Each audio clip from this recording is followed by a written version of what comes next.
It's time for Security Now. I'm back. Steve Gibson's here. More Chrome 0 days, a revisit to the SSID flaw in iOS and how it happened and how it wasn't fixed. And yes, the PrintNightmare is back, baby. All that and more coming up next on Security Now. Podcasts you love. From people you trust. This is TWiT. This is Security Now with Steve Gibson, episode 828, recorded Tuesday, July 20th, 2021. REvil Vanishes. This episode of Security Now is brought to you by Barracuda. 91% of all cyber attacks start with an email. Use the Barracuda email threat scanner to find the cybersecurity threats hiding in your Office 365 email right now.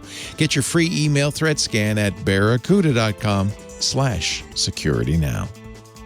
And by ExpressVPN.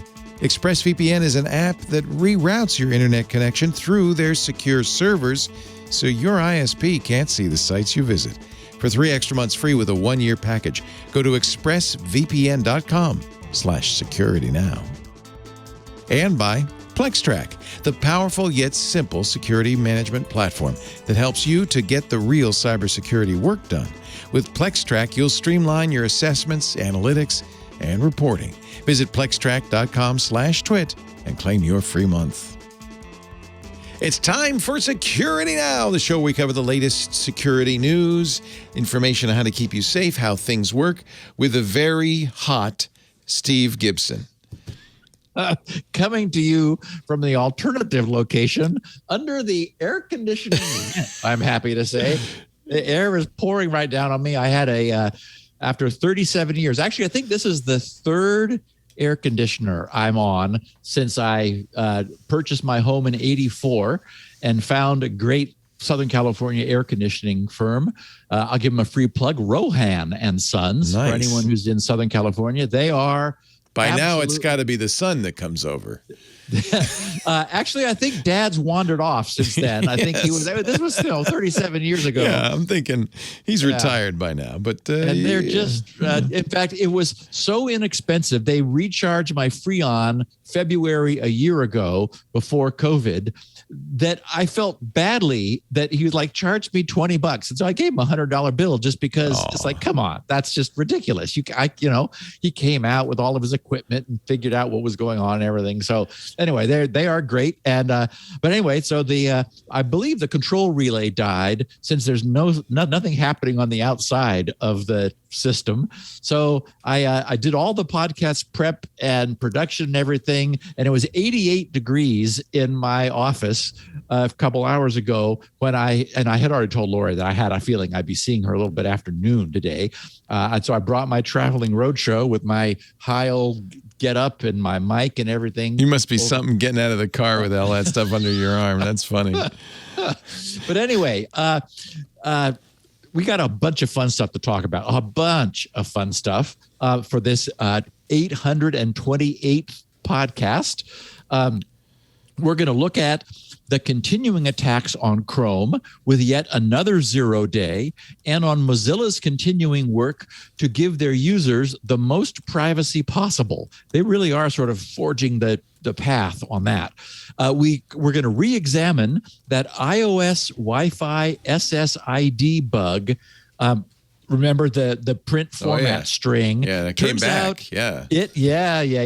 And apparently Apple knew that more about it than we did before even, and it was a showstopper.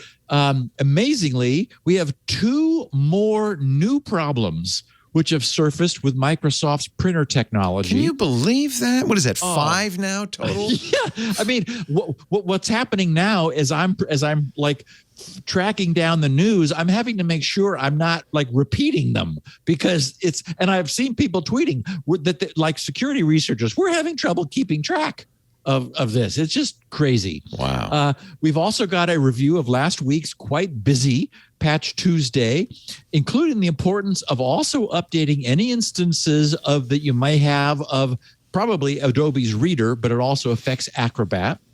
We're going to revisit an old friend and consider the folly of rolling one's own crypto.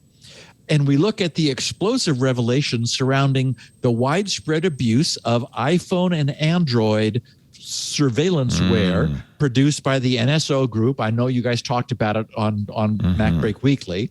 And finally, after sharing one fun piece of errata, which surfaced after something I said last week, we're going to finish by examining the curious, sudden, complete, and total disappearance of the REvil ransomware organization. Curious. Thus, the title of today's podcast, REvil Vanishes. And we do have a really, this warms my heart. The cockles, our picture of the week. So I think another great podcast. Very nice. Very nice.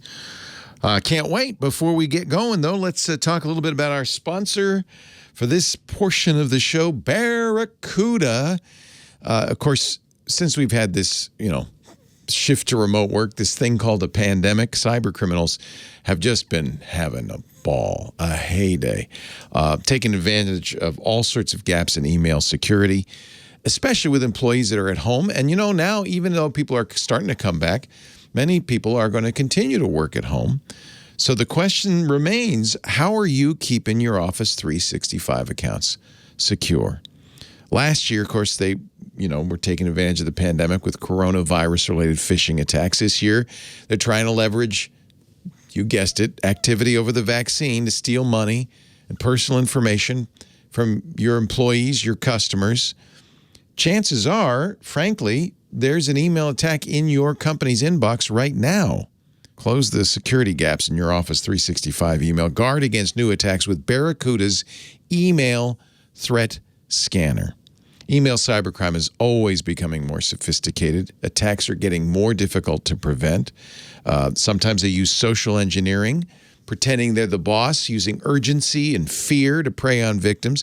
According to the FBI, business email compromise scams cost more than $1.7 billion, and that was in 2019. When we get the numbers for 2020, you got to know it's going to be bigger, and who knows what 2021 will be like. Social engineering attacks, things like spear phishing and business email compromise, cost businesses an average of $130,000 per incident. I probably shouldn't say, but I just heard about a company that was paying fraudulent invoices for a significant period of time. Came in over the email, and people, just went, oh, must be real, and paid it. Cost them huge amounts of money. It's not enough just to secure your email at the gateway. I'm sure you have gateway protection. We do too. You still have to, you got to do that to protect against traditional attacks like viruses that are coming in and, attachments and zero-day ransomware and spam and other threats. But if you're being targeted, and most businesses are, gateways can be absolutely defenseless against these targeted attacks. You got to protect at the inbox level. And frankly, because these messages are constantly changing, they're constantly being refined, finding new techniques, your protection also has to constantly update. It needs AI, it needs machine learning so that it can continue to protect against the most sophisticated attacks. That's the Barracuda email threat scanner. It uses AI to help you find and eliminate those threats already through the gateway in your Office 365 email. Here's the best part. It's a free service. It analyzes your Office 365 accounts. It identifies malicious emails, even the most recent attacks that slipped through your gateway and into inboxes and just waiting for somebody to click on them. It's always Joe from the mailroom down the hall. Joe's not too bright. You're going to click on him. He is. We all have our Joes. Find the cybersecurity threats hiding in your Office 365 email. Get your free email threat scan. You can get it right now. Barracuda.com/security. Now, please use that so they know you saw it here. Barracuda.com/security. Now, Barracuda is your journey secured. Remember, Barracuda, BARRACUDA.com/security. Now, we thank him so much for supporting Steve's efforts to educate us all in the ways and means of the email scammer. So, go ahead. Our picture of the week, yes, just really, as I said, warmed my heart. We're looking at the top of page 342, chapter 8, titled Principles of Security Models Design and Capabilities. This is the official CISSP Certified Information Systems Security Professional Study Guide.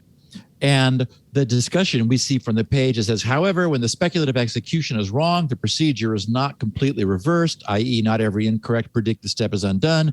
This can result in some data remnants being left behind in memory in an unprotected state. Then it talks about the next paragraphs. Meltdown is an exploitation that can allow for the reading of private kernel memory, blah, blah, blah. It finishes all this, and then this call out finishes saying, for a thorough discussion of these concerns, please listen to the Security Now podcast or read the show notes of episodes 645, Wow. The Speculation Meltdown, 646, Inspector, 648, Post Spectre, 662, Spectre Next Gen. We did a lot of spectering. www. Yeah, well, that was the big news of that year. Yeah. So www.gsc.com, blah, blah. Anyway, Chapter 8, Nice. official CISSP Nice. certification study guide. So, yeah, we're You're being famous, recognized. Steve. I could get you We're being $60 million now from Spotify. And thank you to Chuck Littlefield for taking the picture and sharing it with me through Twitter. I appreciate it, Chuck. Very cool. So the attacks on Chrome continue. Google has released 91 blah, blah, blah .164 for Windows, Mac, and Linux, which fixes 7 security vulnerabilities. One of them, a high severity 0-day, being actively exploited in the wild. Of that one, which was a CVE ending in 30563, Google said that it's aware of reports that an exploit exists in the wild. And as usual, Chrome will eventually auto-update, I suppose, but every time I check, I catch it off guard. When I checked last night, I was still running .124, 91 blah, blah, blah, .124, rather than .164. So the act of checking, going to setting help about Google Chrome, triggered its update, and after a restart, I was then current. And we are keeping score here. This CVE, 30563, brings the total count of exploited in the wild critical 0-day flaws patched so far this year to 8. So a little better than 1 a month. It's been a rough year so far. This one was another type confusion bug in Chrome's V8 engine, which, as we know, is their high-performance WebAssembly and JavaScript processing subsystem. One little tidbit was particularly interesting. Google stated that based upon their analysis of what they didn't say, 2 of those 8 0-days, 2116 and 30551, those are both previous this year, had been developed and sold by the same vendor providing surveillance capabilities to customers around the world. Okay. So then last Thursday, Microsoft and Citizen Lab linked the vendor mentioned by Google's threat analysis group, that's their TAG group, as the Israeli spyware vendor Candiru, Candiru. It's believed that threat actors deployed Candiru's surveillance software to infect iOS, Android, Mac OS, and Windows devices using Chrome 0-days and unpatched Windows flaws. There were also some flaws in IE in order to get into their system. So, clearly Google is doing everything that they can. And what we are seeing, we're seeing many different things. In this case, we're seeing that, because today's systems are so complex, despite full focus on making them as secure as they can, we're still seeing bad guys discovering 0-days. And boy, are we going to be talking about that a little bit later. Also in the browser front, Firefox has special cased anti-tracking for those login with functions, login with Google, login with Facebook. Sometimes it's connect with Facebook.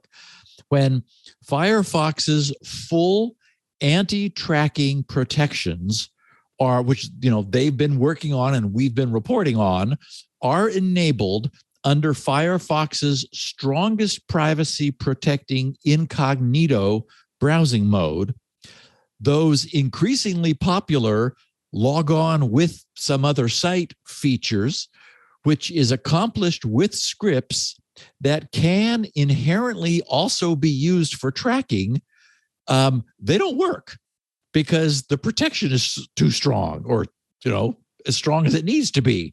And that was causing trouble. So the just released Firefox 90, and once again, I was running 89, and so I said, uh-oh, and restarted, did the what about, and got 90. 90 resolves this dilemma. So here's what Mozilla explained, naturally with a bit of a sales pitch spun into this. They said, today, with the launch of Firefox 90, we are excited to announce a new version of Smart Block, our advanced tracker blocking mechanism built into Firefox private browsing and strict mode. Smart Block 2.0 combines a great web browsing experience with robust privacy protection by ensuring that you can still use third-party Facebook login buttons to sign into websites while providing strong defenses against cross-site tracking. Logging into websites, they say, is, of course, a critical piece of functionality. For example, many people value the convenience of being able to use Facebook to sign up for and log into a website. However, Firefox private browsing blocks Facebook scripts by default. Yay, it should. They said that's because our partner, Disconnect, includes Facebook domains on their list of known trackers. Again, yes, they should. So they said historically, when Facebook scripts were blocked, those logins would no longer work. For instance, if you visit Etsy.com in a private browsing window, the front page gives the following options to sign in, including a button to sign in using Facebook's login service, which of course we all know as OAuth. They said, if you click on the enhanced tracking protection shield in the address bar, while you're at Etsy, and click on tracking content, you will see that Firefox has automatically blocked third-party tracking content from Facebook to prevent any tracking of you by Facebook on that page. Prior to 90, that is this most recent released Firefox, if you were using a private browsing window, when you clicked on the Continue with Facebook button to sign in, the sign-in would fail. It failed to proceed because, they wrote, the third-party Facebook script required had been blocked. Now, Smart Block 2.0 in Firefox 90 eliminates this login problem, albeit at some privacy, right? Because you can't have both, unfortunately, with OAuth. They said initially, Facebook scripts are all blocked, just as before, ensuring your privacy is preserved. But when you click on the Continue with Facebook button to sign in, Smart Block 2.0 reacts by unblocking the Facebook login script just in time for the sign-in to proceed smoothly. When this script gets loaded, you can see that unblocking indicated in the list of blocked tracking content. In other words, it's no longer present as being blocked. Smart Block 2.0 provides this new capability on numerous websites. On all websites where you haven't signed in, Firefox continues to block scripts from Facebook that would otherwise be able to track you.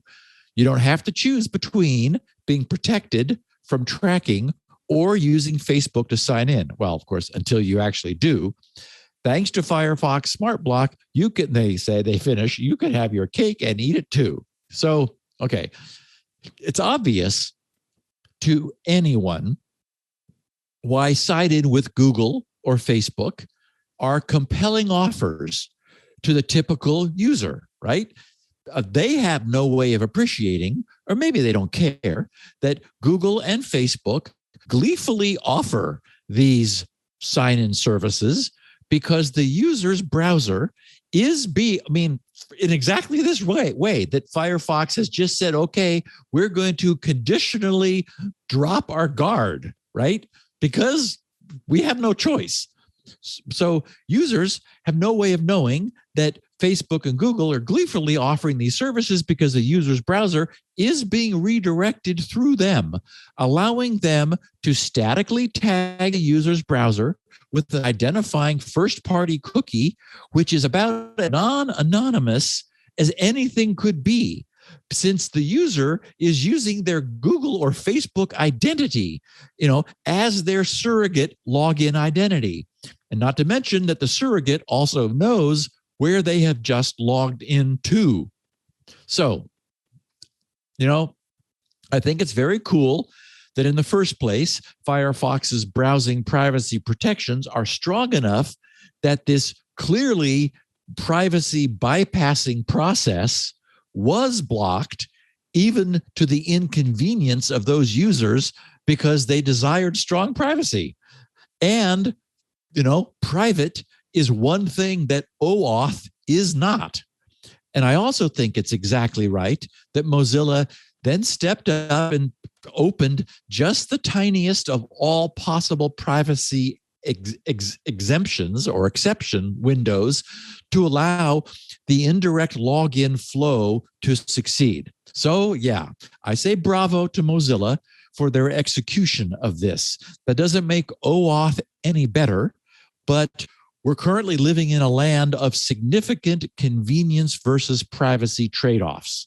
And what they've done is, they've kept from breaking functionality, which might cause users not to use in private browsing, not to use Firefox because they think it's broken and they want to use their login convenience, yet just open the tiniest little window to allow the OAuth, browser flow to succeed. So again, not the ideal solution. The ideal solution would be something that is, well, we all know that I spent 7 years working on, that is 100% private because it's a two-party login, not three-party login as OAuth is. But we don't have Squirrel, so we have convenience with a little tiny bit of privacy sacrifice. And, again, probably no one really cares.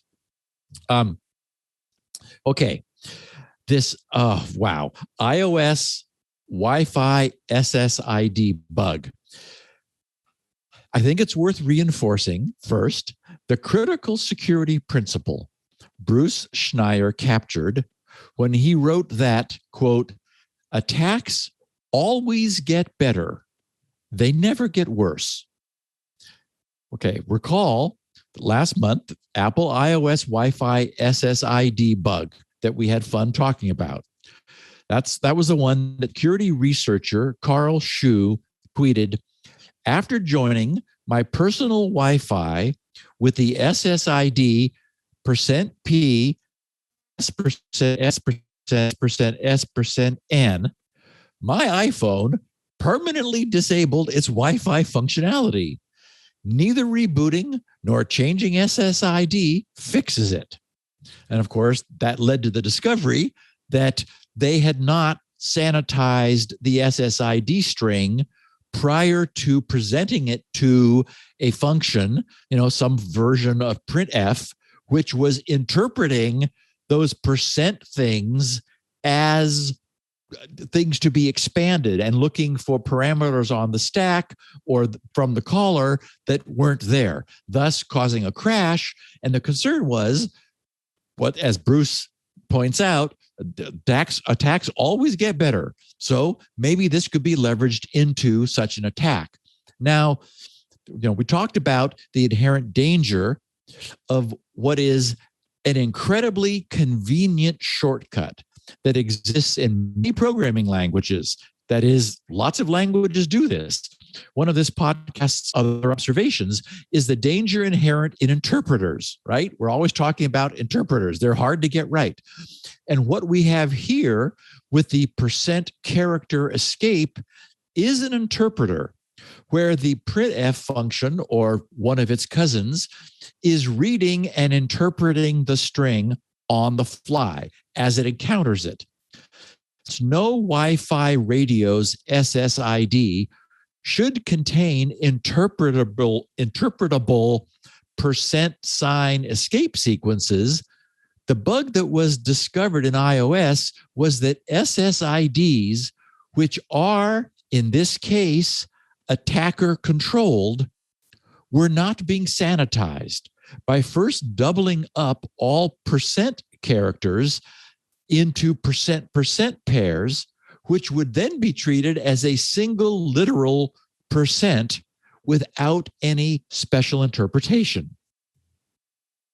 And the reason we're talking about this again and reminding everyone about Bruce Schneier's pithy observation is that, yes, indeed, that flaw, or actually a slight variation, turned out to have been weaponizable.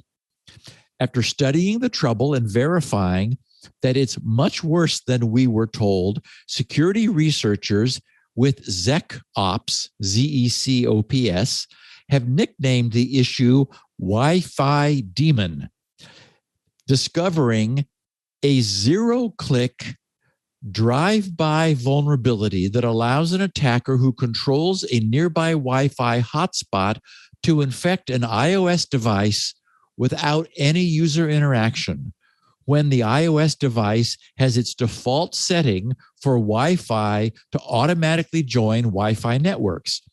Even if they're not joined, just the act of sniffing the maliciously crafted Wi-Fi SSI beacon is all that's required. Okay, now I use the phrase much worse than we were told because Apple was apparently aware of this and elected not to tell anyone, even after the fact. Yes. So there was a little conversation, I don't know if you heard it on MacBreak Weekly, saying, well, these guys should have followed normal disclosure policies and sent the exploit to Apple. But that's not what happened. That wasn't the problem. Apple knew already. Well, Apple knew and silently fixed it. The flaw was introduced with the release of iOS 14.0 last September. And this Apple is just the latest flaw, by the way. There have been serial flaws that NSO has been using all along. Oh, yeah. So we're just talking about one of these. And it's not clear that this one would have been weaponizable for the NSO group's purpose because this is strictly local. You have to have to present a Wi-Fi beacon to iOS in order for this one to get it. But Leo, wait till you hear what this is. So this popped into existence last September with the release of iOS 14.0. Apple quietly patched the issue in January this year as part of their iOS 14.4 update. So this hasn't actually been a problem for a while. Right. That SSID string, which Carl found, that will be fixed. We're still living with it. It's going to be fixed in 14.7. Okay, that came out today. Oh, just came out. Yeah. Okay. So that's hysterical. Apple never made any mention of it, nor did they bother assigning a CVE identifier to the flaw. Okay, as we know, the 14.4 update did not fully fix all the problems, since Carl Shu's discovery of that wacky SSID is still workable, or was until today, but it was yesterday under iOS 14.6. It has now been finally fixed, fully in today's iOS 14.7 update, which, when I wrote the show notes, was undergoing final pre-release beta testing. So how do we know that Apple knew? And this dangerous Wi-Fi SSID remote code execution vulnerability didn't just coincidentally disappear on its own. That could have happened. We know this because of what Apple quietly removed to fix the trouble. We've talked about the inherent trouble with percent escapes. Well, until iOS 14.4, right, in January, another incredibly dangerous escape sequence was being honored. %@. In Objective-C, the %@ escape instructs the interpreter that the associated parameter is a pointer to an Objective-C object, which should be printed.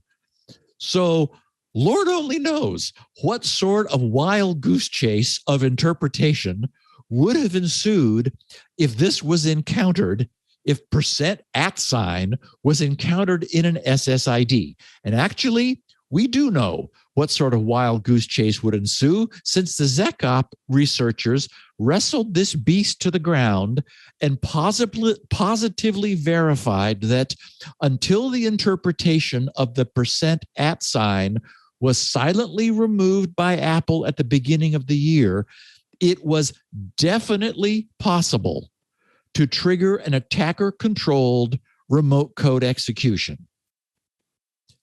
But now think about it. This raises an even greater issue, which is worrisomely similar to Microsoft's failure to fully patch the PrintNightmare flaw the first time, and instead, as we discussed, only patching to fix the provided proof of concept demonstration of the flaw. Here's my concern in the case of Apple. Someone at Apple was apparently tasked with removing the handling of %@ from an attacker controllable string, in this instance, a Wi-Fi SSID. But they left all of the other %escape sequence interpretation in place, none of which should ever happen on an SSID. And once again, only repaired one specific instance of the actual bigger problem, which was looking at them in the face rather than, seeing the forest and realizing, hold on a second, why exactly are we interpreting any %escape sequences in this part of the code? It should have been fixed in January. It wasn't. Carl found it, and we've been living with other instances of %escape problems until finally with 14.7, they fixed it. So, if this is indicative of a larger emerging trend in our industry, then Leo, this podcast is going to require 6 digits for its episode numbering. Yeah. So this is the second time we've talked about a patch only fixing one immediate part of it. Microsoft did the same thing with the spooler patch, and not the overall problem. Yes. They should never let any of those strings through, ever. That's ridiculous. No. Ridiculous. And so, who knows? Maybe this was being used in a remote code execution exploit.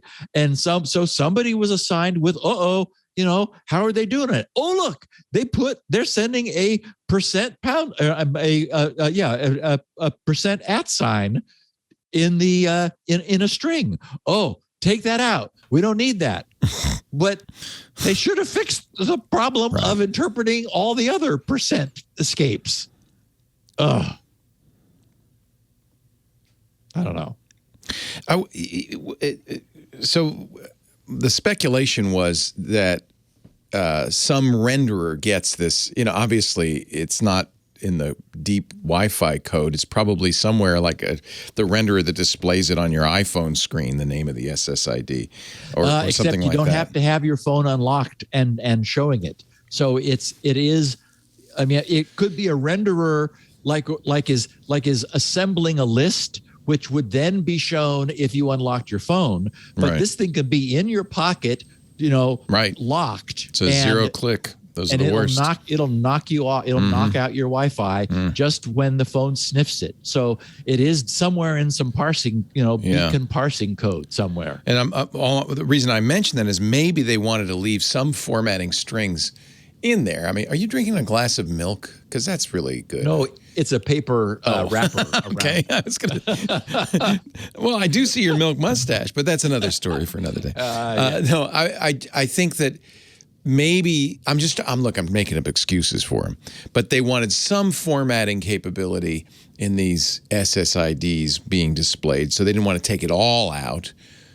I don't know. There's no excuse. You're right. Well, and we know that an SSID, okay, obviously a percent symbol is legal in an SSID, right? I mean, you can do that. It's crazy, but yeah, I mean, it would make it harder to brute force, I suppose. So you escape it, though. You don't. So exactly, escape it. That's the solution. If that's what you do in general on the web. Yes. Yeah. Okay. Anyway, again, anybody can make a mistake. I'm not saying that was the problem. The problem was they didn't fix the problem. Right. When they fixed a it was shown subset. to them. Yeah, they fixed a little subset of the problem. Yeah. It's very strange. Let's hope they have now. I mean, Lord knows. We don't know if they fixed it yet. Right. We just know that, %N is gone or whatever it was that was decided to be causing the problem. Boy. Okay, so we still, unbelievably, are unable to awaken from the print nightmare.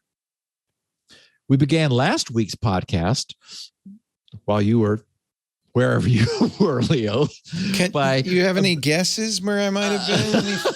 Any thoughts at all? Yeah, I love the safari hat that you had on for MacBreak Weekly. Wherever you were, we were observing the Microsoft PrintNightmare was still with us. And believe it or not, even after last week's Patch Tuesday, which we'll get to next, the nightmare continues. Reporting all this, as I mentioned before, has been a bit of a challenge because I've been needing to make sure that I'm not re-reporting something that we've talked about before because it's hard for me to believe we're still coming up with new problems. Yeah. There've been so many similar and related problems with discoveries and announcements and patches. So and as I said, I've seen other researchers saying that it's becoming difficult to keep up. In this latest case, after carefully double checking, I'm quite certain that we have 2 more newly discovered problems with Windows printer driver installation being leveraged into an escalation of privilege to system root kernel level. And one of the things that we discussed last week, and we're actually going to come back to this, is Microsoft explained in their bulletin for the emergency patch. Remember when you and I were doing the podcast week before last, during the podcast, Microsoft published the out of band, out of cycle, emergency patch for the print nightmare. We, of course, later learned that it was different than the one that the previous Patch Tuesday fixed. And then we learned that it didn't actually solve the problem. That is, there was a workaround for it. The workaround turned out to be if you had enabled a feature which was first appeared in Windows 2000, point and print, then you still had a problem. And when everyone said, aha, Microsoft, you didn't fix it, Microsoft amended their bulletin to tell us that if you had these 2 keys in your registry enabling point and print, your system was, and I quoted this, they literally said, vulnerable by design. Which we meant to do that. Yes. And of course, we paused the podcast to note that we'd been looking for a slogan for Windows 11. And now we had it. Vulnerable by design. Windows 11. Vulnerable by design. So believe it or not, that wasn't the end of it. So for the first of the two Microsoft assigned, for the first of the two problems we're going to talk about today, Microsoft has assigned the first one, CVE 2021 34481, and it's been given a CVSS severity score of 7.8. Microsoft writes, an elevation of privilege vulnerability exists when the Windows printer spooler service improperly performs privileged file operations. Very generic. They've got some monkey, I think, that like types these, right? Or just selects one from column A and one from column B because they're so generic, but they continue. An attacker who successfully exploited this vulnerability could run arbitrary code with system privileges. An attacker could then install programs, view, change, or delete data, or create new accounts with full user rights. An attacker must have the ability to execute code on a victim system to exploit this vulnerability. The workaround for this vulnerability is stopping and disabling the print spooler service. And we also talked last week about how it was the case that you and I, Leo, apparently, because we're old school, believed, as I did until I tried it, that you could stop the print spooler and everything would be fine. Yeah, I got a lot of messaging about that. Oh, boy. Yeah. Yes, we weren't through with the podcast before Twitter blew up. It was complicated. It's complicated. Right. Okay, so in other words, with this latest escalation of privilege vulnerability, we are back to disabling Windows print spooler service because some way has been found to use it to bypass Windows security privilege system to obtain full system privilege. As Microsoft's note says, this is a pure elevation of privilege. An attacker must have already obtained the ability to execute code on a target system.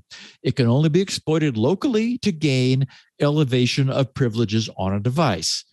On the other hand, as we know, it's often easy to get onto a device as the unprivileged user, and what you want to do is elevate your privilege to root so that you can then really do dastardly things, like if you're on a domain controller. So it's like, yeah, that's what you want. In their bulletin's FAQ, they ask and answer the first two questions. Is this vulnerability related to the previously addressed CVE 2021-1675 and CVE 2021-34527 vulnerabilities? And the response from Microsoft, this distinct vulnerability also exists in the print spooler service. However, the security impact is local elevation of privilege. So in other words, this is another one. Okay. And then the second question, did the July 2021 security update, that is to say last Tuesday's patch update, patches introduce this vulnerability? Since where did it come from? And Microsoft confesses, no, the vulnerability existed before the July 13th, 2021 security update.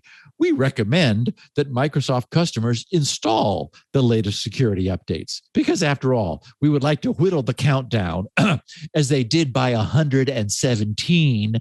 But anyway, we'll get to that in a minute. Okay, so there's one. That's the first one. After you tell us about our next sponsor, Leo, I'm going to tell you where we go from there. Okay, sounds like a fair trade.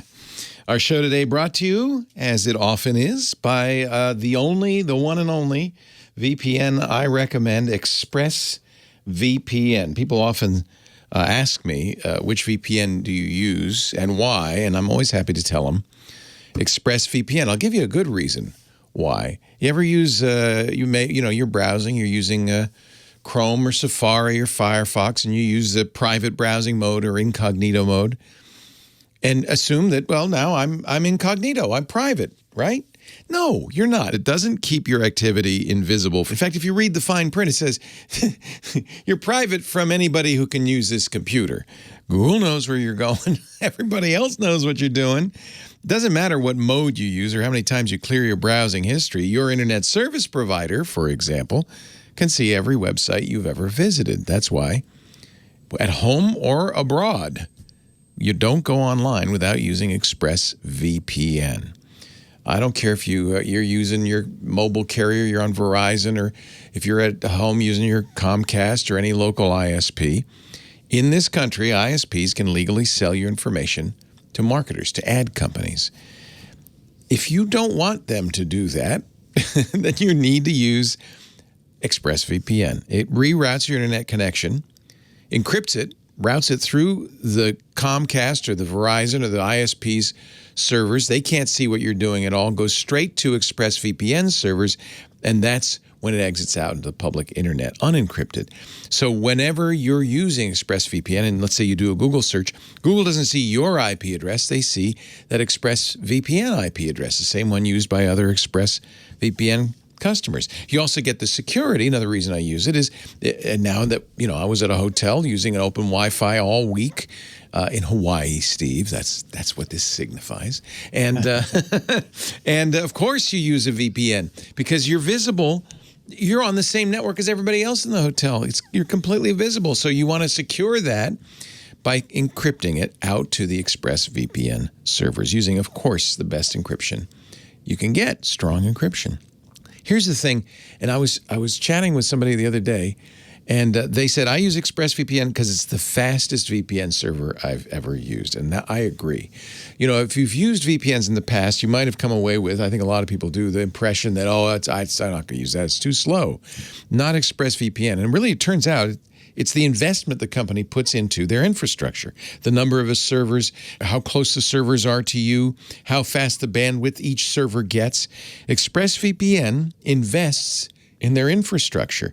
So most of the time when you have ExpressVPN on, you don't even know it. It's seamless. It's in the background. In fact, it's really easy to turn on. On your iPhone, Android, Windows, Mac, Linux. It's a single button.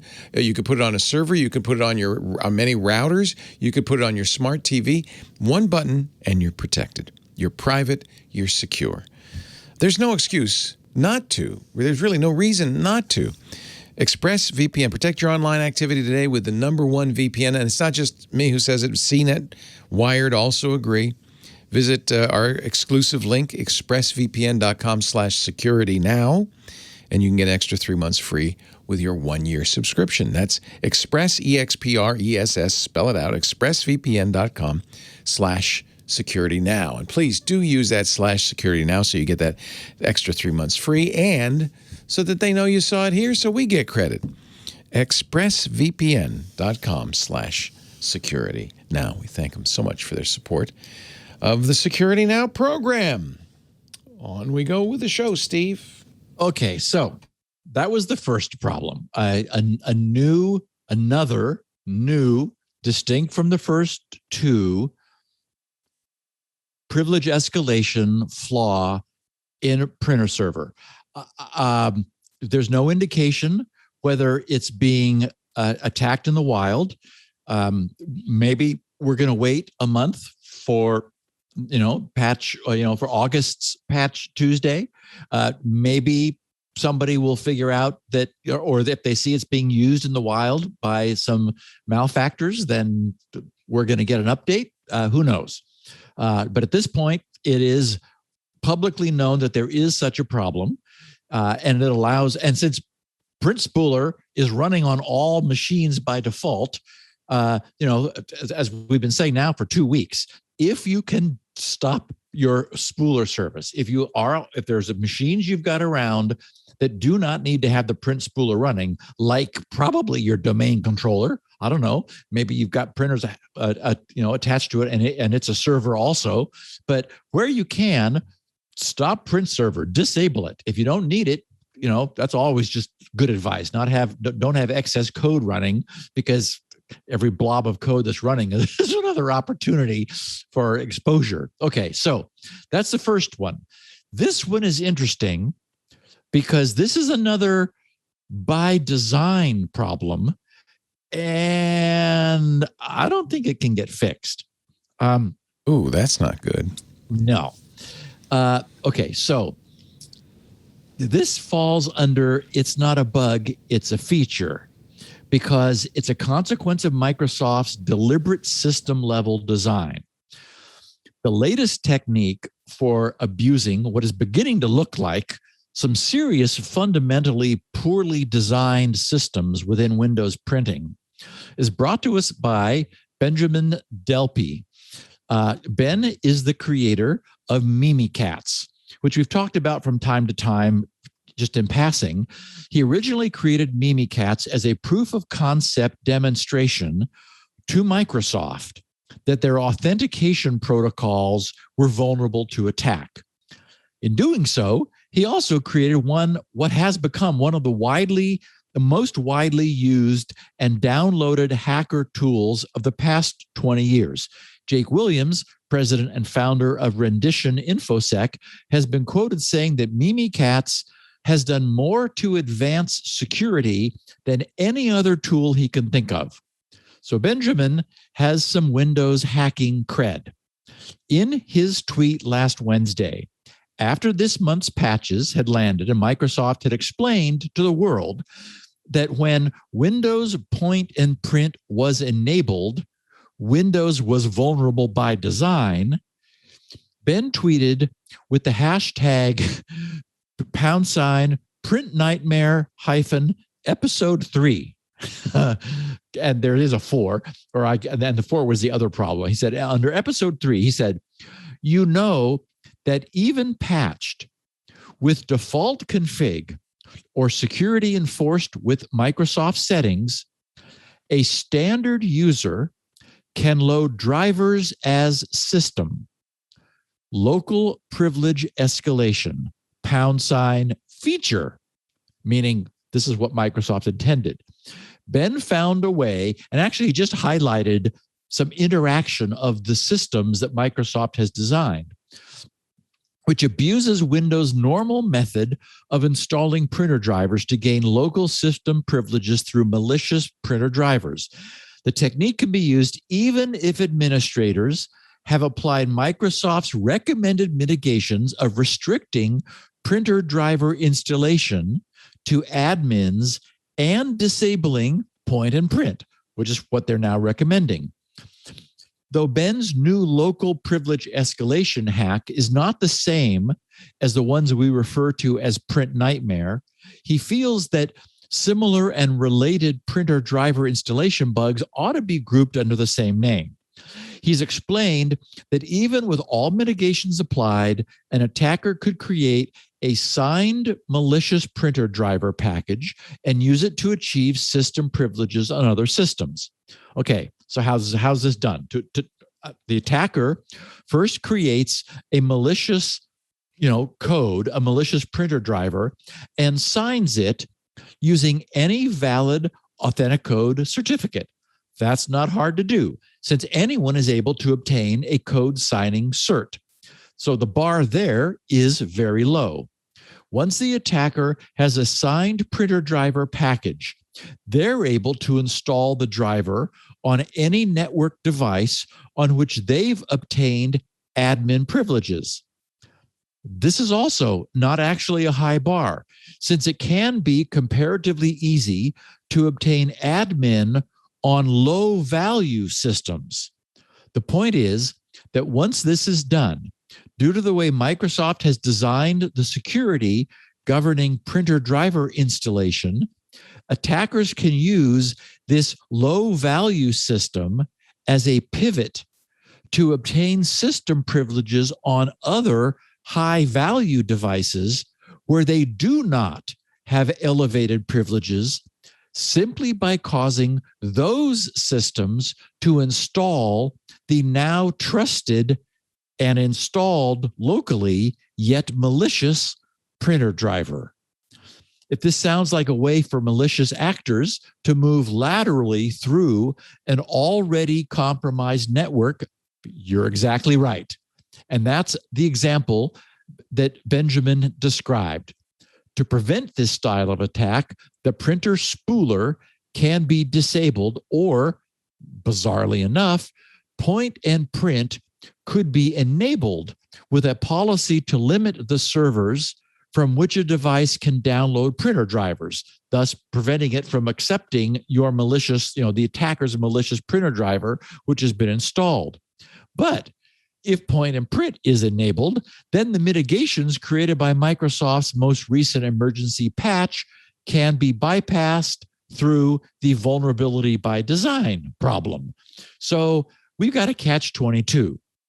And when Ben was asked how Microsoft could prevent this type of attack, he explained that they had attempted to prevent it in the past by deprecating version 3 printer drivers. But that caused so many problems that Microsoft backed off and terminated the version 3 deprecation policy 4 years ago in June of 2017.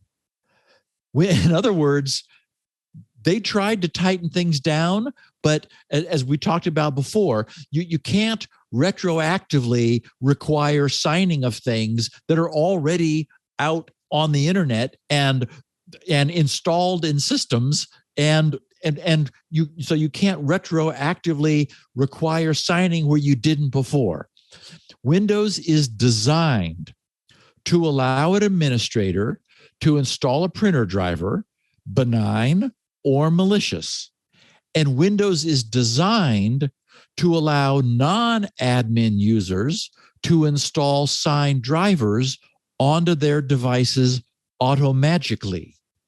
These two design choices interact to allow a signed malicious printer driver to be propagated across and throughout an enterprise's network. So, if you're thinking that this whole Windows printer driver security design is a true mess, you're thinking correctly. Designed as it is, it cannot be secured. Microsoft cannot and will not remove features which have been designed into Windows to allow it to work the way they want it to, the way their users have grown used to expect it to and now depend upon it to. And so this is the case, even though Microsoft clearly knows fully well that those features open Windows to exploitation, or as Microsoft themselves phrased it in the bulletin for their most recent patch, actually now it's next to most recent, it is vulnerable by design. Well, wow. That explains everything. In other words, we can't fix it because it would break it for other people. Can't be fixed. Can't be fixed. It's part of the way it works. Yes. Functionality that is the way they want it. It's like, well, yes, if somebody signed a malicious driver and they were briefly somehow an admin on a low-value system, then they could install that malicious driver and all other users could be induced to load that driver into their own systems. Mm-hmm. Mm-hmm. Whoops. Mm-hmm. Yeah. Okay. Patch Tuesdays review. Last Tuesday was what started out as Microsoft's monthly patch day. That is every Patch Tuesday, second Tuesday of the month. But it's gradually morphed into the industry's patch event. Aside from Microsoft, last Tuesday saw patches delivered from Adobe, Google with their Android product, Apache Tomcat, Cisco, Citrix, Juniper Networks, the SUSE, Oracle, and Red Hat Linux distributions, SAP, Schneider Electric, Siemens, and VMware. So yeah, I don't know if the other companies are looking for cover. So it's like, oh yeah, maybe nobody will notice if Microsoft pumps out 117 security patches. Anyway, whatever. Due to Microsoft's scope of influence, no one tops the importance of Microsoft's patches, nor their breathtaking number and severity.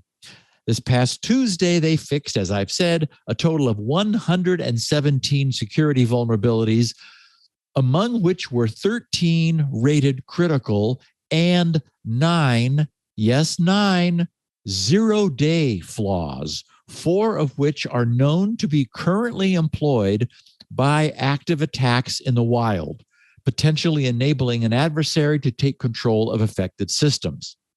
These 117 updates span Microsoft's products, including Windows, Bing, Dynamics, Exchange Server. They're still working on that one. It's been all year, right? Office, Windows Scripting Engine, Windows DNS, and Visual Studio Code. And if you're thinking that 117 seems like a large number, you'd be right. We only had 50 the month before in June and 55 the month before that in May. So this is more than a double whammy month for Microsoft. The 4 flaws known to be under active, they're 0-day flaws under active exploitation. There is one in Windows Print Spooler, which is allowing remote code execution. There are 2 Windows kernel elevation, which are allowing privilege elevations, and there's a scripting engine memory corruption vulnerability. Microsoft noted that the last one, the scripting engine memory corruption vulnerability, had a very high attack complexity, explaining that attacks using it require luring an unsuspecting user to a malicious attacker-hosted website, which contains a specially crafted file. Why, it's virtually impossible. How can that ever happen? Leo, who's going to do that? Yeah. But, of course, that's the way websites work. So it doesn't seem like such a high bar. So I think maybe in the future, when we read that it's got some complexity to it, maybe we should now take that with a grain of salt. And since this is it's one of the 4 that is under active exploitation, it sure does appear that this complexity, such as it is, hasn't created an insurmountable impediment for the attackers. Microsoft is apparently still working to clean up, as I noted, their Exchange Server product more than 7 months after its problems first began to appear. With all of that problems that we had covered at the beginning of the year. So 2 of the 5 publicly disclosed are not currently exploited as far as we know. That would be Microsoft Exchange Server remote code execution. So there's one that they fixed last week, and there's another elevation of privilege in Exchange Server. Both of those have been fixed last week. And finally, the last 3, an Active Directory security bypass, Windows ADFS security bypass, and Windows certificate spoofing. Whoops, you don't want your certificates to be spoofed. So good thing that got fixed. They also closed a security bypass vulnerability in Windows Hello biometrics-based authentication that permitted an adversary to spoof a target's face and get around the login screen. We don't know how. Maybe if you stick your tongue out, it just lets you in. They fixed a remote code execution vulnerability affecting Windows DNS Server that had a CVSS of 8.8 and one in the Windows kernel having a rare CVSS of 9.9. Wow, whatever that was, I'm glad it's dead now. So we had a sizable Microsoft Patch Tuesday that would have been much larger and bigger news normally if it weren't, if we weren't all still reeling from the recent print nightmares and the shocks from the huge Kaseya REvil attacks. Oh, and I did want to remind everybody that update Acrobat and Reader. If you're using Acrobat or Reader to read PDFs, Adobe also had a very big Patch Tuesday of their own. They resolved vulnerabilities in Dimension, Illustrator, FrameMaker, and as I said, Acrobat Reader, Acrobat and Reader, and their free Bridge media management product. I won't go into the details. I will note that Acrobat and Reader had 14 critical and 5 important vulnerabilities fixed. Since most of those critical vulnerabilities can be leveraged into remote code execution, and since today's attackers, contemporary attackers, are quickly comparing previous versions of fixed software to the released fixes to rapidly create exploits in order to exploit these systems before they're patched, it's important. And we also know that PDF, opening a PDF in email is a highly popular means for getting into people's systems. Sending phishing emails with a PDF, the way they leverage it is hoping that you're going to use a not yet updated version of Reader to view it. So definitely worth doing. Okay. Under rolling your own crypto, our longtime listeners will recall, because this has been a ways now, how skeptical I've always been of Telegram. The reason is that right off the bat, I looked carefully at their cryptography, and the only term that comes to mind to accurately describe it would be the word mess. Telegram's crypto is a God-forsaken mess. I've never used it, and I never would. The fact that Telegram's crypto designers offered a large reward for anyone who could find a flaw in their homegrown mess says nothing about the quality of that mess. It only further demonstrates their misplaced confidence in the way they believe they've reversibly scrambled their users' their users' plain text. My favorite example of the fundamental misunderstanding of security was literally on stage in the well-meaning form of Microsoft's Steve Ballmer when he was prancing around during the launch of Windows XP, declaring it to be the most secure Windows ever. The trouble is, since something is secure only until it's not, and since it's not possible to prove a negative, it's not possible to make any factual statement about a product's security out of the gate. Something's security can only be demonstrated and proven over time.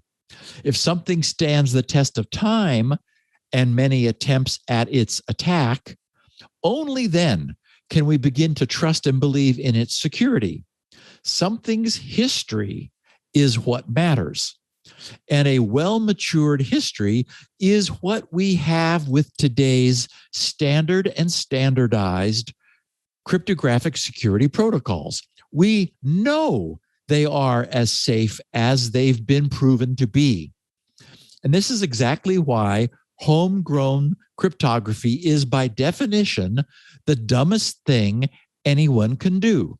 Sure, if they had no alternative, if there was no other choice, if, secure solutions didn't exist, then yeah, roll your own, hold your breath, and hope for the best, because no other choice is available.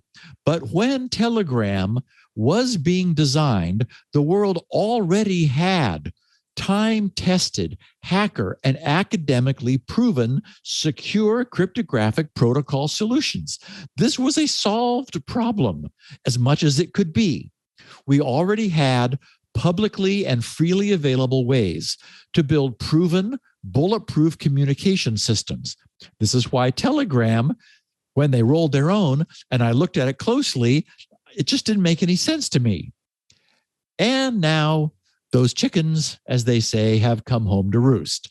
An international team of computer scientists, cryptographers from ETH Zurich in Switzerland and the Royal Holloway College at the University of London were released from their disclosure embargo last Friday to reveal that they had uncovered 4 cryptographic vulnerabilities in Telegram which could affect Telegram's 500 million users. That's right, 500 million users of Telegram. Hey, Telegram looks great.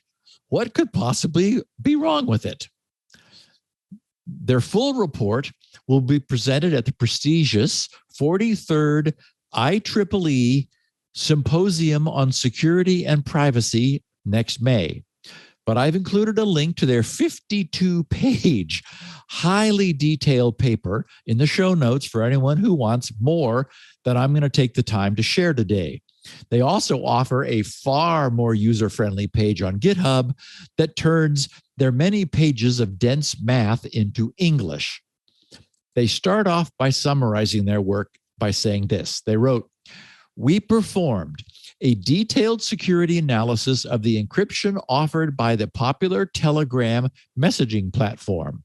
As a result of our analysis, we found several cryptographic weaknesses in the protocol, from technically trivial and easy to exploit to more advanced and of theoretical interest. For most users, the immediate risk is low, but these vulnerabilities highlight that Telegram fell short of the cryptographic guarantees enjoyed by other widely deployed cryptographic protocols such as TLS. We made several suggestions to the Telegram developers that enable providing formal assurances that rule out a large class of cryptographic attacks, similarly to other more established cryptographic protocols. Telegram uses its bespoke MT-Proto protocol to secure communications between clients and its servers as a replacement for the industry standard Transport Layer Security TLS protocol. While Telegram is often referred to as an encrypted messenger, this level of protection is the only protection offered by default. MT-Proto-based end-to-end encryption, which would protect communication from Telegram employees or anyone breaking into Telegram servers, is only optional and not available for group chats. We thus focused our efforts on analyzing whether Telegram's MT-Proto offers comparable privacy to surfing the web with HTTPS. In other words, they were comparing apples to apples. So then they go on to explain that, quote, "We disclosed the following vulnerabilities to the Telegram development team on April 16th, 2021, and agreed with them on a disclosure date of July 16th, 2021. In other words, last Friday. They then proceed to detail the 4 primary problems their analysis uncovered. And it is deep math. But they said, for example, one of the vulnerabilities is the so-called, they called it the crime pizza vulnerability. Wow. It allows, you'll get this in a second. It allows for the arbitrary reordering of individual Telegram messages without detection.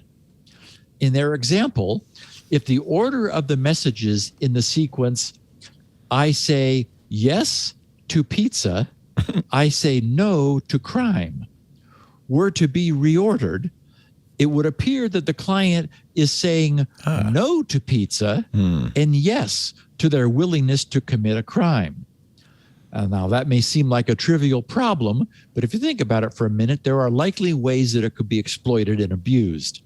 But more to the point, it's never been possible to do that with our established protocols.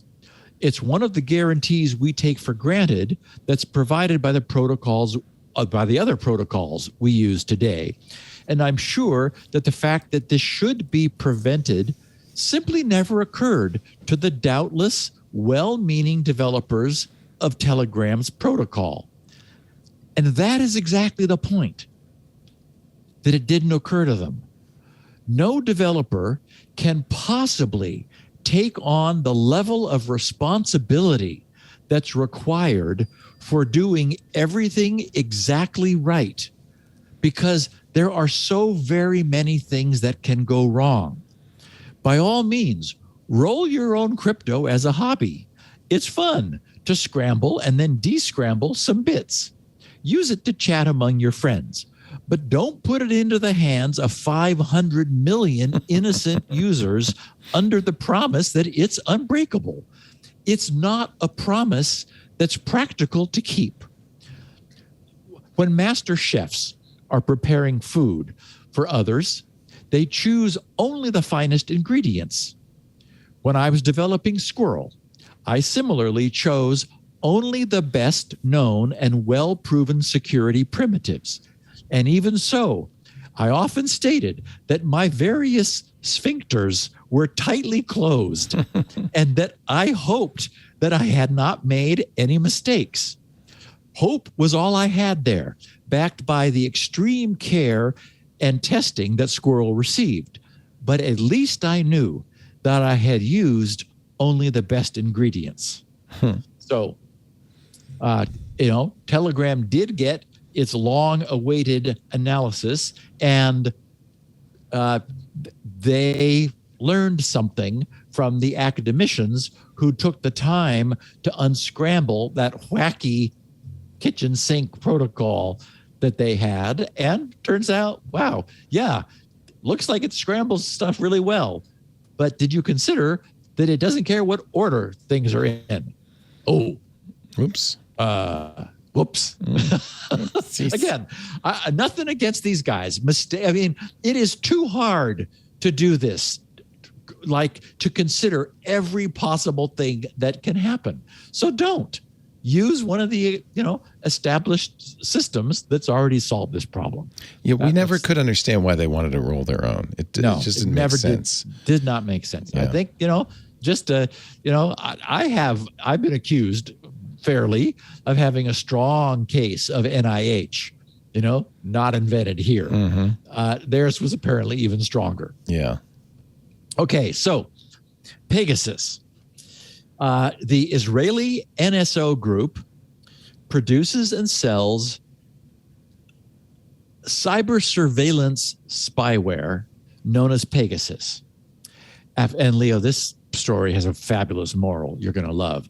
After being surreptitiously installed onto targeted iPhones and Android devices, Pegasus enables its victim, or I guess its client, that has arranged to install it and is using it to capture emails, SMS messages, media, calendars, phone calls, contact information, and messaging chat content from messaging apps like WhatsApp, Telegram, and Signal. And as if that wasn't enough, it's also able to stealthily activate the phone's microphone and camera. Because, of course. Why not? Why not? Why not? Yeah, well, that sounding who knows what you're going to overhear. And just as a separate issue, Pegasus provides a classic example of the fact that it doesn't matter how good one's crypto is. I mean, because Signal was among those, right? Right. And we know Moxie Marlinspike nailed the crypto with Signal. It doesn't matter how good the crypto is if it's possible to simply capture the plain text at either end of the encrypted tunnel. And note that even users of Apple's iPhone, with its much heralded privacy protections and encrypted enclaves, fell victim to this pre-encryption and post-decryption shim. Okay, but back to Pegasus.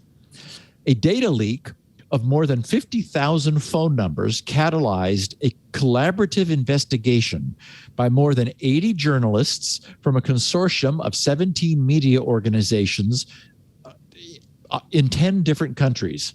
The investigation was coordinated by Forbidden Stories, which is a Paris-based media nonprofit, and technical assistance was made available by Amnesty International. This investigation uncovered that Pegasus was being used not only for the surveillance of high-value targeted possible terrorists and other high-value criminals, but sadly, and hardly surprising, heads of state, activists, journalists, lawyers, and businessmen around the world. In response to the discovery of the extent to which Pegasus spyware was being abused, Amnesty International Secretary General was quoted saying, quote, "The Pegasus project lays bare how NSO's spyware is a weapon of choice for repressive governments seeking to silence journalists, attack activists, and crush dissent, placing countless lives in peril. These revelations blow apart any claims by NSO that such attacks are rare and due to rogue use of their technology. While the company claims its spyware is only used for legitimate criminal and terror investigations, it's clear its technology facilitates systemic abuse. They paint a picture of legitimacy while profiting from widespread human rights violations," unquote. Okay, so Pegasus is sold by the NSO group to governments worldwide. It worms its way into its unwitting targets' devices, either exploiting currently unknown security vulnerabilities in common apps or by getting a potential target to click on a malicious link. The NSO group describes itself as, quote, "the world leader in precision cyber intelligence solutions for the sole use of vetted and approved state-administered intelligence and law enforcement agencies solely for use in criminal and anti-terrorist investigations." Okay, wait, hold on a minute. That's exactly the group of entities and exactly their stated purpose behind their often expressed need for having a responsible use backdoor added to the world's current mathematically secure encryption. Okay, like we're going to trust this group of bureaucratic ne'er-do-wells with the key to anyone's back door? Okay, the list of infected phone numbers, which did not include their owner's name, so a lot of reverse lookup was being done, contains hundreds of business executives, religious figures, academics, NGO employees, union officials, and government officials operating in at least 11 countries, including Azerbaijan, Bahrain, Hungary, India, Kazakhstan, Mexico, Morocco, Rwanda, Saudi Arabia, Togo, and the UAE. The timeline of the intrusions is spread over a 7-year period from 2014 up to as recently as today. And the research has so far managed to identify 180 journalists and more than 600 politicians and government officials, despite their respective countries' adamant denials of having used Pegasus to hack the phones of the individuals named in the list. Not surprisingly, the NGO group flatly and loudly dispute all of the evidence and allegations. They state that the investigation is, quote, "full of wrong assumptions and uncorroborated theories that raise serious doubts about the reliability and interests of the sources," unquote, while they stress that they are on a, quote, "life-saving mission to break up pedophilia rings," that's right, march out the kids, "sex and drug trafficking rings, locate missing and kidnapped children, locate survivors trapped under collapsed buildings." What? I know. "And protect airspace against disruptive penetration by dangerous drones." Okay, now I read that through a couple times, and the only sense I can make of it is that some other of the NGO group's products might be used for things like locating survivors trapped under collapsed buildings and ridding the airspace of illegal drone flyovers. I suspect that they may have been attempting to point to some of the good things their technologies can and have been used for. Like we're not going to notice Pegasus. And speaking of technologies and the Pegasus product, a forensic analysis of 67 mobile devices showed the intrusions involved the ongoing use of multiple zero-click exploits, which do not rely upon any interaction from the user's device, from the device's user. And those both worked 7 years ago, and they still work now. In one instance, which was highlighted by Amnesty International, multiple 0 days were leveraged in iMessage to successfully penetrate a fully patched iPhone 12 running iOS 14.6 this month. So maybe they won't work today because it's 14.7, but come on. If 14.6 had multiple 0 days in iMessage, you got to know that 14.7 has some, and they'll just ratchet forward their exploit chain. In a series of tweets, Citizen Labs' Bill Marzak said, quote, "All this indicates that NSO Group can break into the latest iPhones. It also indicates that Apple has a major, all caps, his emphasis, blinking red 5-alarm fire problem with iMessage security that their so-called blast door framework, which was introduced in iOS 14, which also apparently introduced the %@ remote code execution vulnerability. So blast door, blast of the doors off that. Anyway, blast door, which is supposed to make zero-click exploitation more difficult, Bill said, it's not successfully preventing those problems. The Washington Post said in their in-depth report that of the tested smartphones, 23 devices had been successfully infected with Pegasus, and 15 exhibited signs of attempted penetration. So, we've seen other similar, smaller anecdotal examples of this sort of abuse.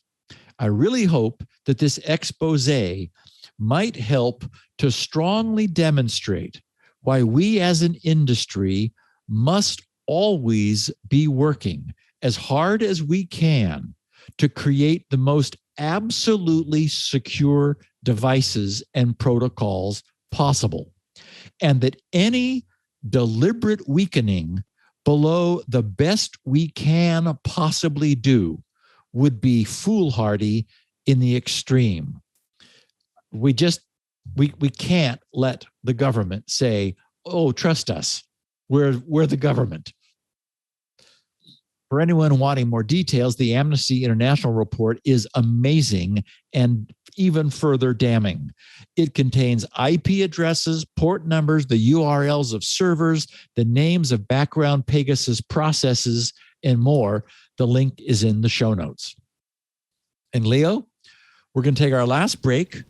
Then I'm going to entertain everybody with the bit of errata from last week and the vanishing act that REvil has performed. Good. I wasn't here last week, so I'll listen. While I'm doing the ad, I'll listen to last week's show, so I'll be prepared for the errata.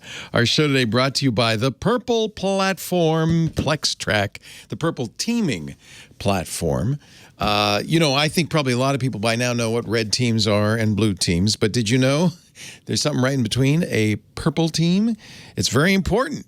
It's very important. If you want to mature your security posture, but you're struggling with collaboration between your red team and your blue team, your red team doing the pen testing, your blue team, the remediation, you're struggling with automating these tests, this is a great solution for you. It's called PlexTrack, PlexTrack. See, it's a powerful but very easy to use cybersecurity platform that centralizes all your security assessments, your pen test reports, your audit findings, all your vulnerability tracking. And by centralizing, it's going to transform your risk management lifecycle. It lets your security teams generate better reports faster, aggregate and visualize analytics, and then collaborate on remediation in real time. Enterprise security teams can use PlexTrack to automate the pen tests, the security assessments, the incident response reports, really pretty much everything you do. This automation keeps your red, blue, and purple teams focused on getting the job done, and instead of getting head down and saying, well, I got to, this, I got to do this, I got to do. It's all about really discovering these vulnerabilities and then acting upon them, or, discovering the patches you need and getting them done. You want to gain precious time back in your team's day, improve employee morale. Yes, it does, because they like using PlexTrack.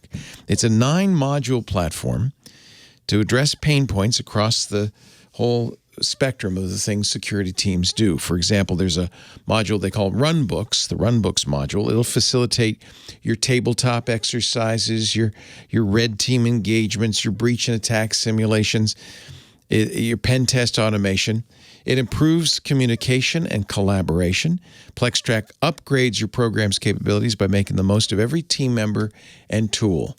It's kind of like your dungeon master running the whole thing for you, the Runbooks module. There's also a module, there's 9, remember, called Analytics.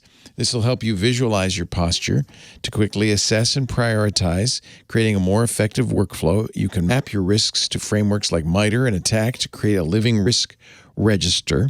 You'll love the Reports module, by the way, because it gets a lot of what you have to spend, a lot of the fiddly stuff, the make work out of the way, making your report, your security findings reports better and faster. You can get code samples and screenshots. You can add videos to your findings, import findings from all the tools you use, all the major scanning tools, export them to custom templates with a click of a button. It's not just great for reporting to your blue team, but to the higher ups as well. They'll love the reports they get. It really makes it easy for them. If you want to learn more, hey, good news, in-person events are back. The PlexTrack team is going to be in Las Vegas for Hacker Summer Camp 2021. If you're going to Black Hat and DEF CON, give us a shout out to PlexTrack on social so that you can get together. You can see them there. They'll be there, of course. Connect with PlexTrack at their hospitality suite and open house to see how PlexTrack fits your unique case, or simply challenge your skills with their purple teaming CTF. Ready? It's always fun. Capture the flag action. So they're going to have hospitality suite and an open house at DEF CON at Black Hat. If you're going, hit them up on social. Let them know you're going to be there. This is a great way to find out more about PlexTrack. And of course, if you're not going to Black Hat or DEF CON, you can try PlexTrack for free for a month right there on-prem. See how it can improve the effectiveness and efficiency of your security team. Just go to the website, plextrack.com/twit. Claim your free month, PLEXTRAC, plextrack.com/TWIT. That offer goes a little different. Other two guys, it was Security Now. For this particular offer, it's plextrack.com/twit. Why struggle with all this stuff when there's a tool that just makes your life easier so you can really focus on the fun part of your job, finding and fixing those vulnerabilities? Plextrack.com/twit. I don't think I'm out of line saying it's fun. It's okay. You can admit it. You're having a good time. Red teaming. It's fun. Steve, back to you. Let's find out about where did REvil go? So first, last week, we drilled down into the Windows APIs that supported Windows on-the-fly point and print driver features. And in explaining the oddity of API function naming, there was several APIs ending in EX.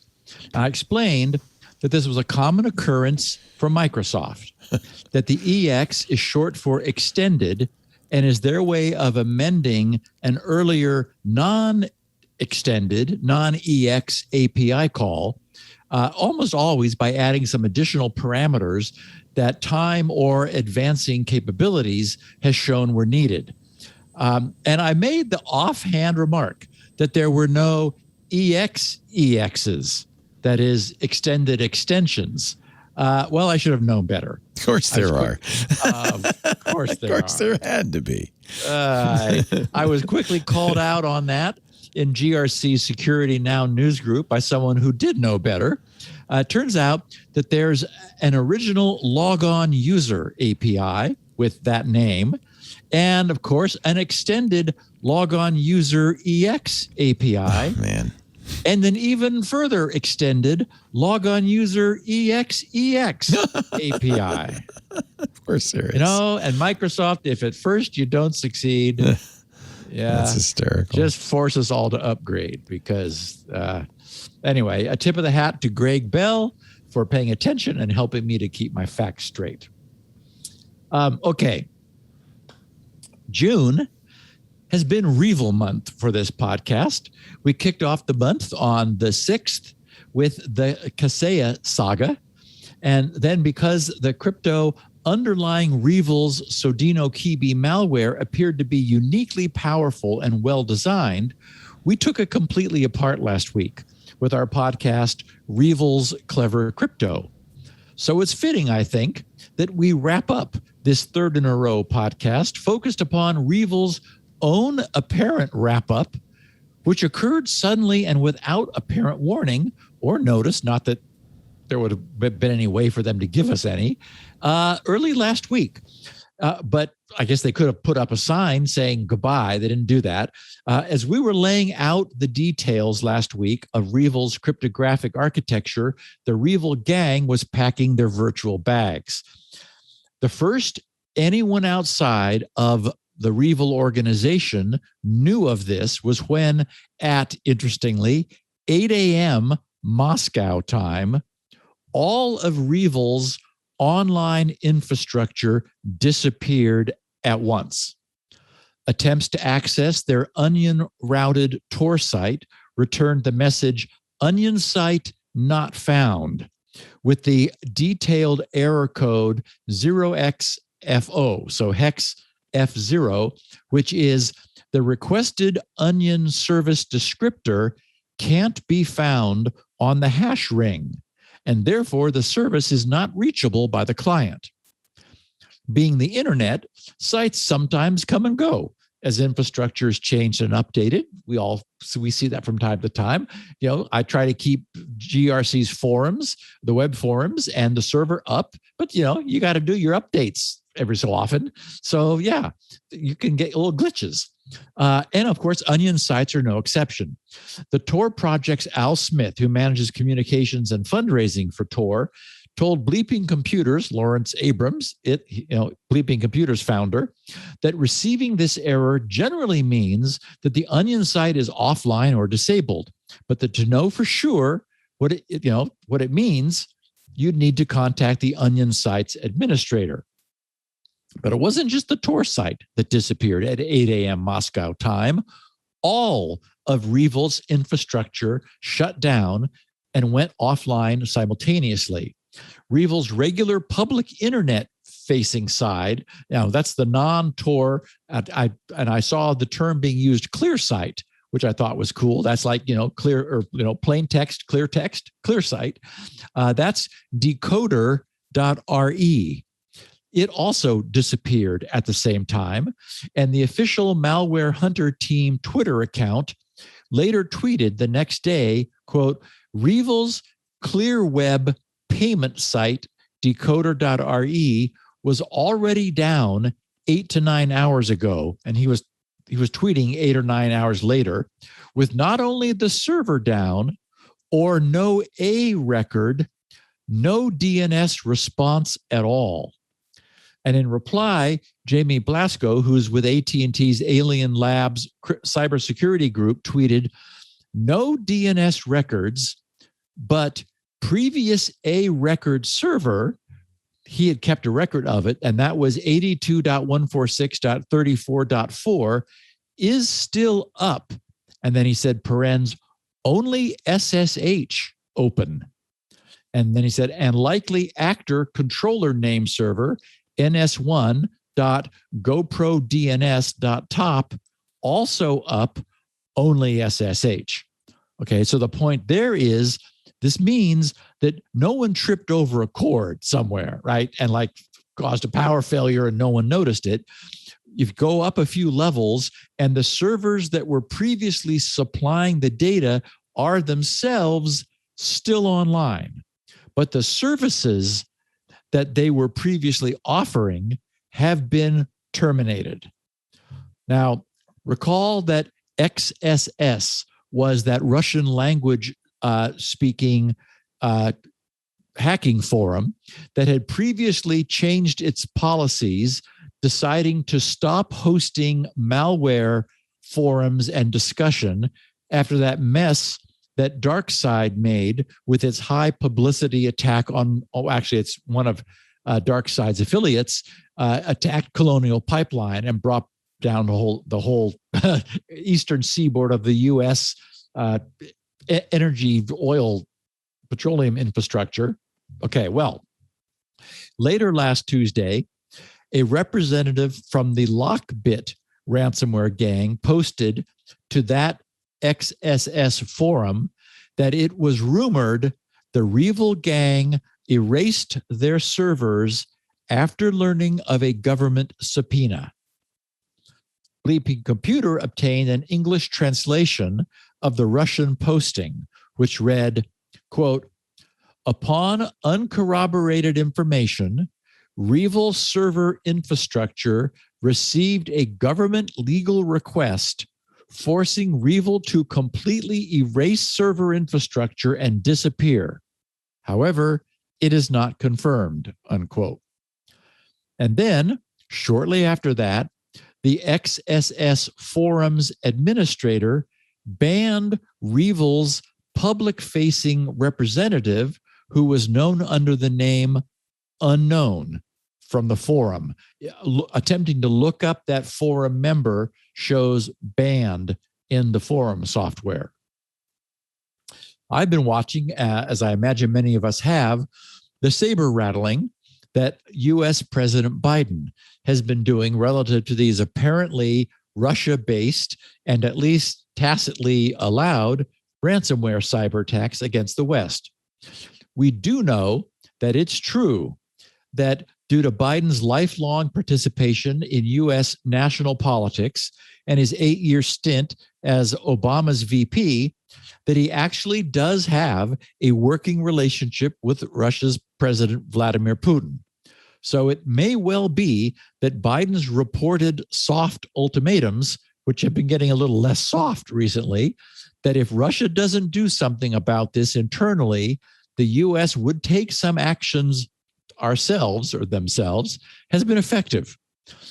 In full display in front of the press, following the signing of an executive order at the White House recently, Biden said, quote, I made it very clear to him, meaning Putin, that the United States expects when a ransomware operation is coming from his soil, even though it's not sponsored by the state, we expect them to act if we give them enough information to act on who that is. So, although we don't have definitive proof that REvil is gone, we're now disappearance plus 1 week, and REvil has not returned. So this was clearly deliberate. An NS lookup of their public-facing decoder.re still returns an NX domain error. No DNS resolution for a domain of that name. While we'll likely never know what triggered REvil's sudden departure from the ransomware scene, more to the point, is what happens next. We've seen ransomware groups like Babook and DarkSide shut themselves down, more or less voluntarily, due to increased scrutiny and pressure from law enforcement. DarkSide really, as we know, stepped in it when one of their affiliates took down Colonial Pipeline's operation. And we're now seeing more socially responsible, if you can believe that, choosing of attack victims for exactly that reason. attacking infrastructure of any kind, energy, healthcare, or education, tends to rouse the bear. So what we're seeing is that fame for a ransomware group is a double-edged sword. Under today's evolving ransomware affiliation model, a group needs sufficient reputation to be able to attract the best and most capable affiliates. But at the same time, to any degree possible, they also want to remain as far under the radar of their hosting country's law enforcement as possible, and by extension, under the radar of the world. After the Babuk ransomware gang shut down and disbanded over disagreements about how their attacks were being conducted, a contingent of that group later relaunched under Babuk version 2.0. And remember that REvil themselves is already in its second incarnation. Many of its group members were part of the earlier Gandcrab ransomware group, which was shut down only to later be reborn as REvil. Just as the Colonial Pipeline attack was too much and forced the shutdown of DarkSide, the massive ransomware disasters that were enabled first by the attack and shutdown of that meat packer, JBS Foods, and then by the Kaseya server breaches, made REvil a household name overnight. And that's not what any ransomware operation wants to be. They want and need to operate in the shadows, hidden by Tor and by Bitcoin and by a layer of intermediate affiliations.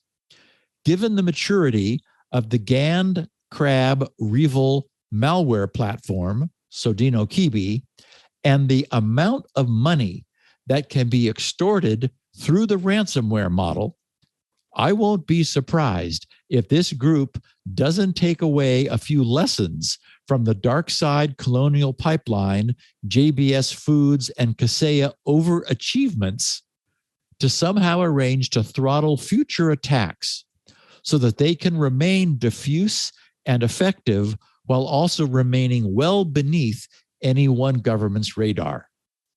I expect they're not gone for good. Mm-mm. Yeah, I think this is, a rebranding. How about? Yep. It's too much money to leave on the table, but obviously they're scared of the whole thing, and they don't want to go to Russian jail, so they're going to play it low and show up somewhere else, I think. A site that we should tell you about, Leo, because I told everybody last week. It's a week old or not long old, called Ransomware. You might want to bring it up. It's .re. So ransom, WHE.RE, ransomware. It's a new employee of the firm that we talked about, formed by Alex Stamos and the other. I can't. And Chris Krebs. Not Brian Krebs. Yeah. Chris Krebs. Yeah. Anyway, one of their new employees put up this site, and what's interesting is that it showed in fact, it was at 60 million last week. Now it's at 92.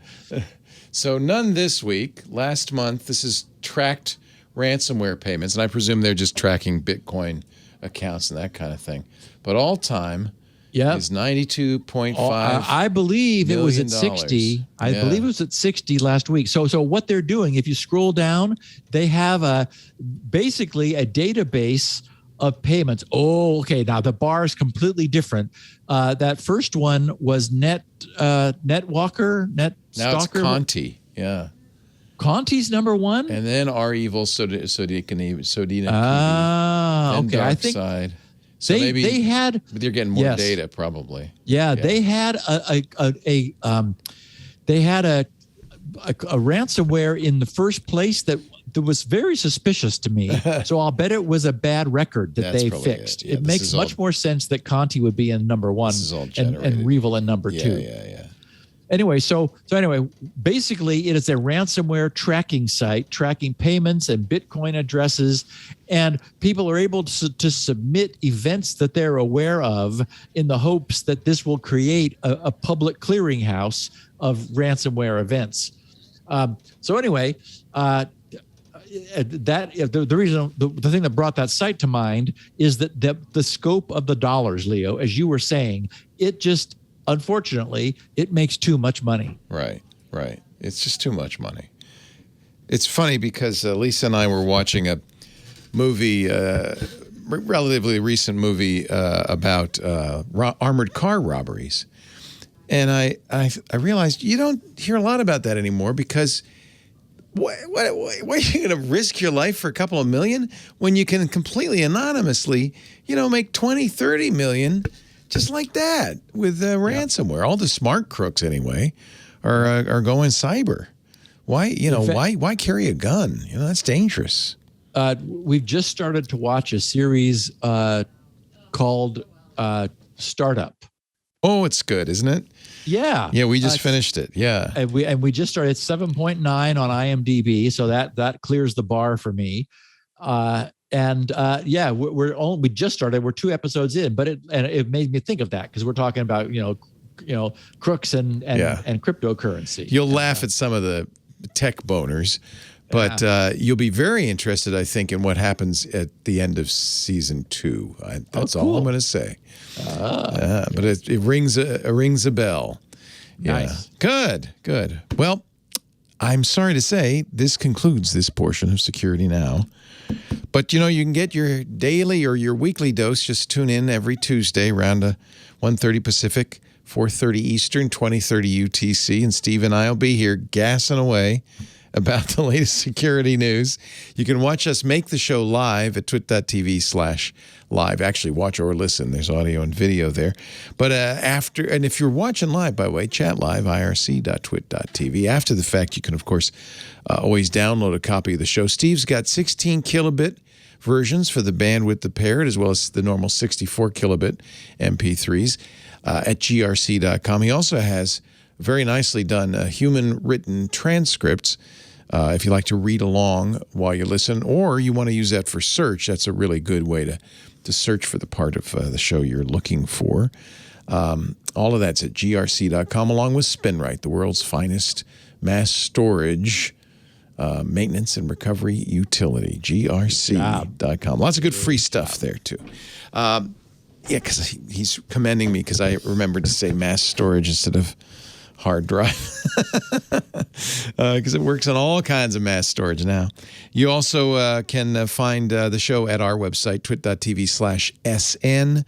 It's on YouTube. There's a whole YouTube channel for Security Now. And, of course, if you use a podcast client, it's simple enough. Search for Twit or search for Security Now. You'll find the show. You can subscribe. Get it automatically the minute it's available of a Tuesday afternoon. You can also, if you would, leave us a 5-star review. Help the next generation of security wonks discover the best show on security on the internet. Thank you for being here, everybody. Thank you, Steve Gibson, for the hard work you do. And we'll see you next week. I'll be dressed a little more formally for Security Now. Bye-bye. Righto. Bye. You know what's fun? Android. You know what's even more fun, though? All About Android. That's my show, Jason Howell, along with my co-hosts Ron Richards, Florence Ion, and we welcome guests on each and every week from throughout the Android ecosystem, developers, Googlers, journalists, people who are all geeked out about the Android operating system. We tell you everything you need to know. twit.tv/AAA every Tuesday. We'll see you there. Security Now.